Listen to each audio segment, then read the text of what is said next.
Preview.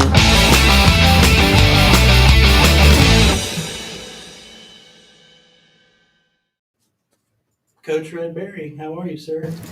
I'll tell you, I'm great, even though it's raining in the humid subtropics in the Banana Republic, Miami. Right? Let's play two. It's a great day for baseball, like Ernie Banks used That's to right. say. Mr. Cub. You were with the Cubs, That's you right. know. I love that guy. So we're going to talk a little bit. This is episode 91, I think. Right, Denise? 91? I think so. Almost to 100 episodes. Number 2 for the Red Dog. That's right. And we're going to be doing Tuesday and Thursdays at 2 p.m. It's a Red and Tommy show, or the Tommy and Red show, or the Red Hot, whatever you want to call it. Tommy and Red and I like it. God willing, It's going to be good. we'll be here. That's it. And today we're going to talk a little bit about the Marlins, the first couple picks that they had. Pablo's amazing outing on Sunday, which I got to actually be there and watch. And it's pretty crazy because I heard after the fact that he didn't even realize that he'd broken the record until after the game was over, which is how dialed in he was. Yeah, there's stats on everything. How many times you go to the toilet, I mean, during the game. That's the thing about baseball. Right. How many pieces of bubble gum they put in their mouth? Yeah. You know, it's a game that goes way, way back, and a lot of info. Right. So look, it's not like that hadn't been done before. DeGrom did it, and then a couple other guys did it. But that record was pretty relatively new record that got set back in what, 86. Jim DeShays did it at 8 in a row. That's to start a game out. Yep, and then DeGrom matched that in 2014, and then German Marquez did the same thing in a couple years ago, 3 years ago. So, but nobody had ever done 9 in the modern era. It's amazing, all without a breaking ball. Yep. So kids out there, learn how to throw a changeup with your fastball, and don't worry if you don't have a breaking ball. Here's Pablo Lopez, K-ing 9 guys in a row without a breaking ball. I think I saw him throw one wide, out-of-control slider during that time. Mm-hmm. But if you have the arm speed and the same arm speed as your fastball from the same slot, the changeup's a great pitch because, if I may say, the secret of hitting is timing, and the secret of pitching should be to disrupt that timing. That's exactly right. And he did a heck of a job. And then I think he, as he got into the middle part of that game, he struggled a little bit, but it didn't matter. The bats were warm. Jose Aguilar with that big 3-run homer, and then we just kept knocking runs in to stay ahead of him. Right. Going the third time around in the big leagues without a breaking ball is tough. That's for sure. Well, let's talk quickly about the two guys, the first 2 guys that the Marlins took in the draft. Started on the 11th. Today's the last day. So Thursday we're going to get a chance to talk, and maybe we'll just pepper through that list of guys. And I'll pick a couple that I really like, and you can pick a couple, and we'll talk about them on Thursday. But Khalil Watson, the kid from North Carolina, already been recruited by North Carolina State to play there, which has a pretty dang good program, as we discovered. For sure. And then Arkansas found out that being a number 1 seed really didn't mean that much either when they had to face NC State. So that kid's being recruited really super fast. I think he did a 6.65 60-yard dash, which really elevated him into the top 4 or 5 guys in the draft. And then we really got a bargain getting him at 16.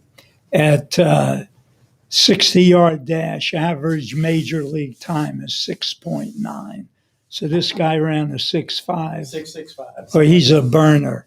Yeah. And he was categorized as a steal by the panel. Yeah. because he was expected to go at number 4. Mm-hmm. Shortstop, and gosh darn it, in the 70s, Itchy Jones at Southern Illinois, Carbondale, the Salukis used to recruit nothing but shortstops. He'd make catchers out of them, second basemen, center fielders, even pitchers. He had one guy that's with the Blue Jays that pitched, so they're great athletes, shortstops. Yep. And then we got in that competitive balance extra pick that we got at 32, Joe Mack, who I think is an outstanding catcher, much bigger kid than Watson, but I think he's going to be able to contribute pretty quickly.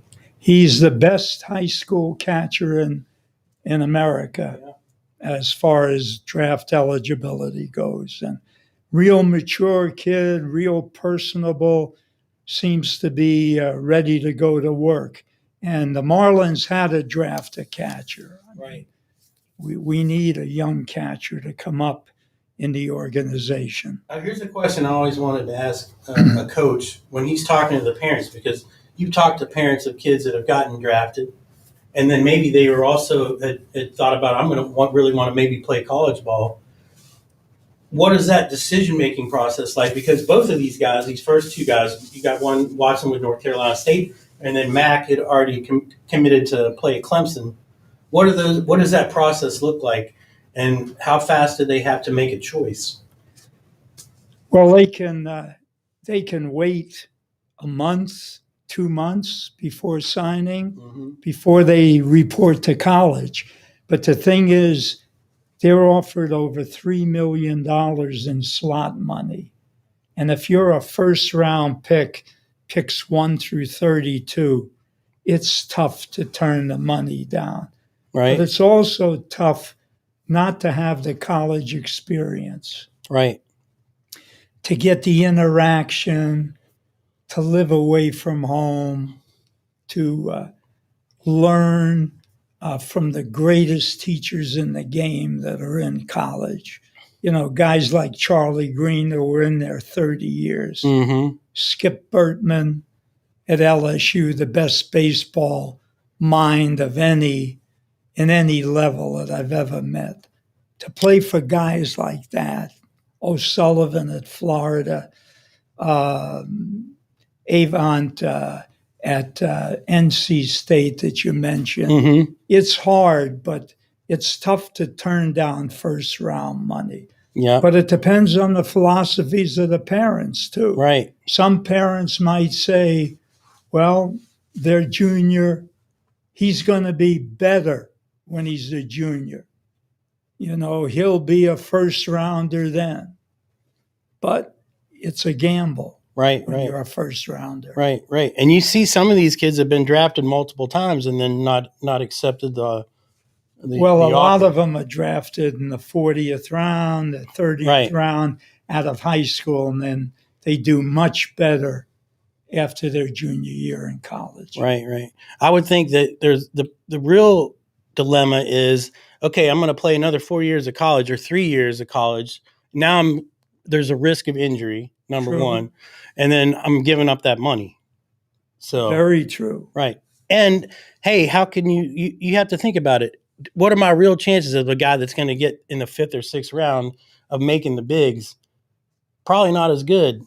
So you maybe ought to go to school and get that degree, and at least you got something to fall back on if you don't make the show. Right. But if you're a Cuban American parent and you've got little baseballs in your bloodstream, if that kid is drafted anywhere in a decent round, he's signing. Right. Because that's a great mark of succeeding. Right. For Cuban American parents. I always said probably the worst thing that happened in Miami was A-Rod being the number one choice and getting all that money. Now every Latino parent thinks their little kid's going to be another A-Rod. Right. Even when he can't walk and chew gum at the same time. Right. They're spending his bonus money. Right.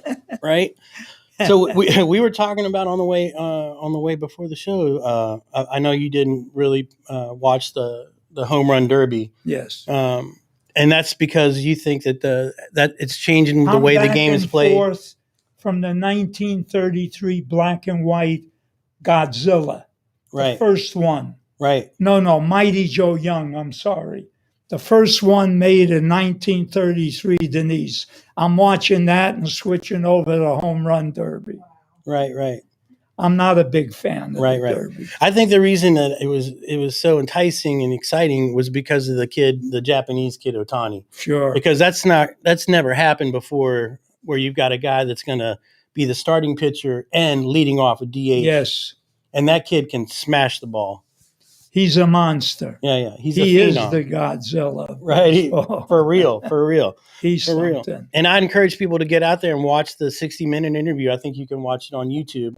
That he did like 10 or 15 days ago. That's Now, the Tommy, kid's super humble. Does he speak any English at all? I think he can maybe a little bit of baseball talk to the guys that he plays with, but he's got a translator in the dugout and everywhere he goes. So I'd release the translator. yeah, make him learn the hard way. I'd give him his pink slip. Yeah, I think that'd be a pretty sweet job. If I knew Japanese, that would be the greatest job ever. Yeah, I'm sure you'd eat a lot of good sushi. Yep, and I'd get to be with Mike Trout and Joe Madden and all those guys. Yeah, and their rotten pitching staff too. That's it. That takes us to the next point, which we were going to talk about. We're at the midway point now, All-Star break. What are some of the surprises in how things have turned out so far?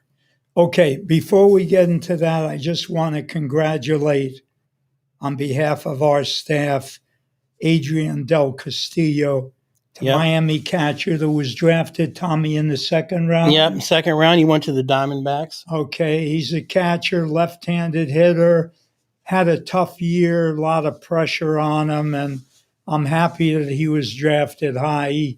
He's a hard-working young man. Right. Okay, now you want to talk about the first half, right? Yep. Okay. Surprises. You and me on the phone. I don't think I turned my phone off, so... well, hopefully one of your 25 girlfriends isn't going to call. Well, you know what I got? My nickname's the Red Dog, so I got a bark for a ring, and I don't want that to go off, Denise. Right.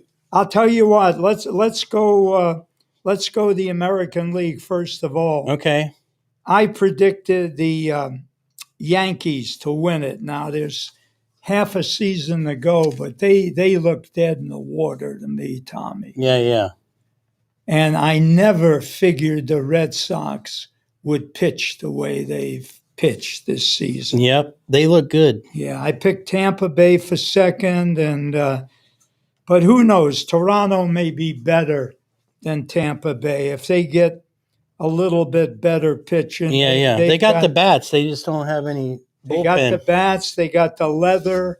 They got the kid from South Dade who went to West Virginia. Mm-hmm. Pitched for Freddie Burnside at South Dade High. Moano. Yeah. Good-looking kid, but we'll see. In the Central, I picked the White Sox. They're hanging on, but now they've lost Grandal to getting Jimenez back. They lost Robert, had a lot of injuries. But the Miami kid, the UM kid, Zach Collins, who's got a Jewish mama, which that makes him a real good prospect. Right. And he steps into the number one catching spot. And he's been doing a good job spelling for Grandal, but they'll miss Grandal. In the West of the American League, I picked the Astros, and they're in first place. Yeah. So I'm 2 for 3. Oakland's in second. Yeah, I still kind of like them, but I don't know if can they make it to the end of the season? Yeah, I don't think they're as good as the Stros. Right. even though there's no more garbage cans to pound Right. for the Astros. Ironically, the three guys that made the All-Star team decided to opt out because of maybe some of the intimidation and the boos and the kind of fan reaction and some of those Yankee reactions of the guys that are on the All-Star team as well. So Correa, Brantley, and Altuve all opted out. They're not going to play in the game, even though they were selected by the fans. Altuve has a leg injury. Yep. Okay. I don't know about Brantley. He's a great hitter. And who is the other one? Carlos Correa. His wife is having her first child. So I don't think they're afraid of the jeers. Not really? Nah, not anymore. Not anymore. Dusty Baker should be manager of the year in the American League. Yep. The job he's done with the Astros. Yep. Old school, terrific guy. Yep. Now we'll move over to the National League. I zipped out in the National League because I picked the Braves. Yeah. And I still thought they had a shot until Acuna got hurt. That's right. a bad injury. Right. And then they had the other guy, the Ozuna, that got into some trouble early on in the season. Domestic problems. Yeah. They lost Soroka, their ace again. But they got a Jewish lefty in the first slot, so they got a shot. But I don't think without Acuna they can do it. I never thought the Mets would pitch past DeGrom. Right. What about the Phillies? Do you think the Phillies got a chance? No, I don't think their pitching is their bullpen is that good. Right. Well, we're going to get to see them come Friday. We're going to be up there in Philadelphia, the Marlins, for a 3-game series. True. And Tommy, in the Central, I picked the Brewers to win it, and they're in first. The Cardinals, I finished in second. They're in fourth place, really struggling, 2 games under. And who coulda, shoulda, woulda picked the Giants to be in first place in the West? Nobody. But, they're only the Dodgers are only 2 out. I picked the Dodgers. So I personally think there'll be 3 ball clubs in the playoffs in the 5 spots from the West. I think there'll be the Dodgers, the Padres, and the Giants. Yep.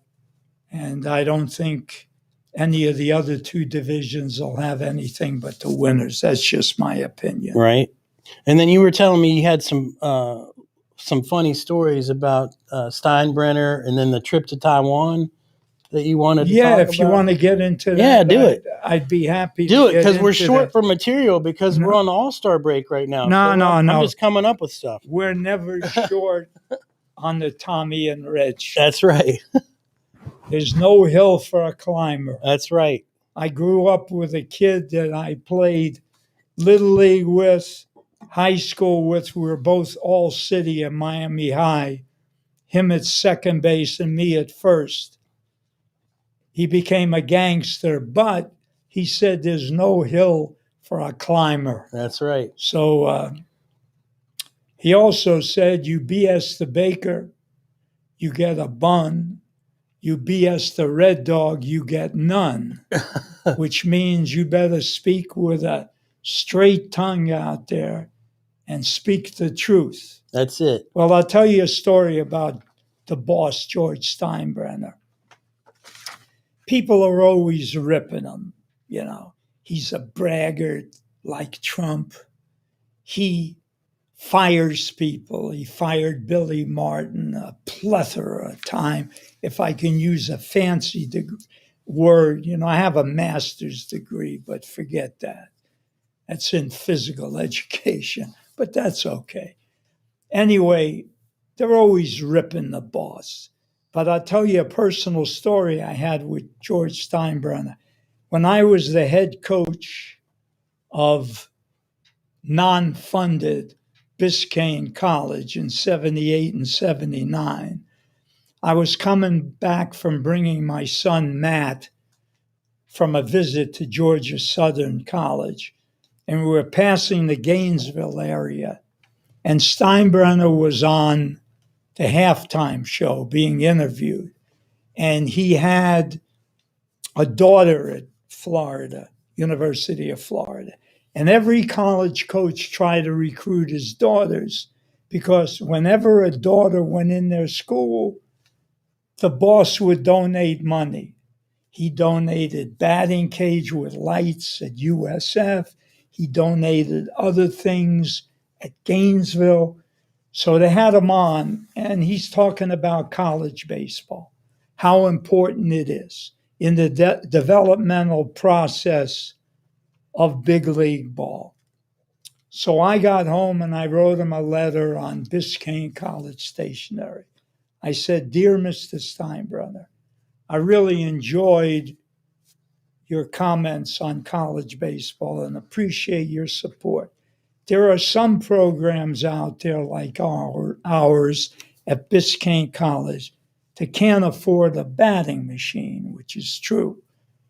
"And I really appreciate the fact that you support college baseball. Sincerely, Redberry." 10 days later, I get a phone call from Jack Butterfield, who was the father of the third base coach for the Angels, Butterfield, or is it the Cubs? I forget. Mm-hmm. And he said to me, "Mr. Steinbrenner got your letter. And in the mail, you're getting an Aztec Casey batting machine and 5 dozen baseballs. But there's one prerequisite. You can't tell anybody about it." And in the mail, UPS or whatever, came this state-of-the-art, the best of all the batting machines, probably cost about $3,000 with the dimple balls for my ball club. And I tell the story now because he's passed as an example of his philanthropy and the kind of guy he was. He did a lot of things and didn't get credit for it. Right. And maybe he didn't want to. Right. And he also dated, here's a hot one, Barbara Walters. Wow. She was something before electricity. He was hitched. Oh, wow. This is some underlying info. The underbelly that only Redberry knows. So that was a story, and I've always thought the world about him, you know. Hey, do you want to talk about your Miami Baseball Forum and what you guys got a... We got a message tomorrow. Okay. Number 66, I believe, that I send out every Wednesday on Berries 11 to number 11 at Comcast.net. And you can send me your email. I'll put you on the list. You'll get all of our messages. Love to have you. So tell me how a young coach, an up-and-coming coach that's maybe coaching Little League or Senior Ball or Pony League or whatever, Legion Ball, is going to benefit from all those collective knowledge of all those coaches. Okay. I mean, it seems like that would be invaluable. Why wouldn't some guy want to do that? We have a luncheon that will reconvene the first Wednesday of every month at Duffy's at noon. Goes till about 2 in the afternoon. And we eat, and we always have a special guest. And it's a question and answer thing. We talk baseball, and you get to meet a lot of ex-scouts, ex-high school and college coaches, fans, good people. You can network from a business standpoint. It's really good. We have a lot of laughs, and I chair it, and we're happy to meet new members. And, of course, we line up the walkers. It's like a parking lot at Duffy's with the walkers, guys pushing those. But not everybody's on oxygen. All right. I'm not. And we have guys that are able to do a Heimlich if anybody chokes on their lunch. Right. Perfect. If anybody chokes. But like on September 1st, we have a 3-man panel. We have 150 years of baseball coaching. Me, Charlie Green, who is our amateuritis. He says he doesn't have arthritis. He's a guy that was 30 years the coach at Dade South, and he also was a pitching coach in the minor leagues for the Cubs, Mets, and Padres. And Steve Hertz, who coached one of the pro teams in Israel. They had a 4-team pro league experiment there. He also has worked with the Israeli national team. He was the coach at Miami-Dade Downtown and Dade South, great high school coach, great hitting coach, and was a guy that went from high school as a bonus baby to the Houston Colt 45s in the early 60s. And we're going to do a panel based on our pro experiences only. So, I was a minor league general manager in 1970 for the Philadelphia Phillies ball club at Spartanburg in the Western Carolinas League, Class A, deep in the bush leagues, where I did everything from order toilet paper to release ball players, to push the bus, Right. to jump on the radio when the announcer had diarrhea. Right. I mean, when I looked at my person that was handling the electronics in the booth, and I said to him, "Is it raining out?" And he wrote on the board, "It's a guy peeing a drunk on the side of the press box." Only in minor league baseball. I have stories in Spartanburg that I'll get into, that I went from a 30-year-old head high school coach in history at Coral Park to the general manager in pro ball. Just jumped right to it, to the winter meetings, which I'll talk about in the future also. Right on. I don't know how much time we have. We got a couple minutes. Okay. So I'd say Thursday let's do a season, second half season preview. What we think is going to be with the Marlins. If we think there's going to be any trades before the trade deadline, and maybe some guys that we want to see come up. Good. I'm sure you have Max Meyer or Jake Eater, either one of those guys, maybe before the end of the season. I didn't like the looks of Max Meyer in the futures game. He threw to 2 hitters, but I only saw 94. Right. I don't know. But do you think a kid being on that big stage and it might have a little bit of nerves and a little bit of... I think in this day and age, they're all reaching down and blowing smoke. Mm-hmm. But we'll see. But he's been really outstanding at Pensacola, so yes. It might just be a fluke that he had an off day, because that happens sometimes. Yeah, and of course, Eder has the best ERA in the minors. Right. We talked about that. But whatever you want to talk about, my man, you're my main man. I'm looking forward to it. I'm your guest. Well, I don't know about all that. How about co-host? Well, let's see. Let me earn it. Okay, you got it. So All-Star game tonight, 7:30 on Fox. Yes. Showtime. Your boy Ohtani's going to be starting against Scherzer. I think it's going to be a heck of a matchup. Both the lineups are stacked. It's hard to, as a betting man, and I'm not really, but if I was going to bet the game, that's a tough one to bet. Yeah. But I guarantee it's going to be a lot of runs scored. With that Colorado air. That's it. A lot of runs are going to be scored. Those people have suffered so long with bad ball clubs. Yep, they have. They had a couple times where they almost did it. Yeah, although I feel bad for Atlanta getting this game switched. Yeah. And Hank Aaron's memory. Yep. Not right in my humble opinion, folks. But maybe they'll bring it back there next season, or they'll come up with another way to next honor season, I think Hammer it's and going to L.A., but, what can you do? I'm a Trumpster. What can I say? I can only speak the truth. See, that's why we get along, because I'm just the opposite. So it works out. You got to have balance. So 7:30 tonight on Fox, the All-Star game. I'll be watching. You'll be watching. And then we'll reconvene on Thursday, back again at 2:00.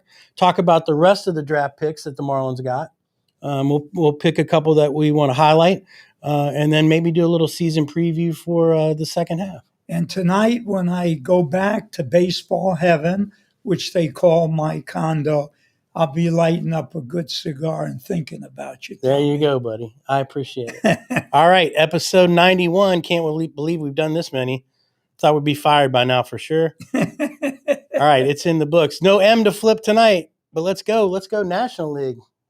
Well, I don't care who wins. I just hope nobody gets hurt. That's for sure. You know, That's for sure. I can't really. We're off the air. Not right? yet. Oh, we are as soon as Denise pushes the button. All right. Preview.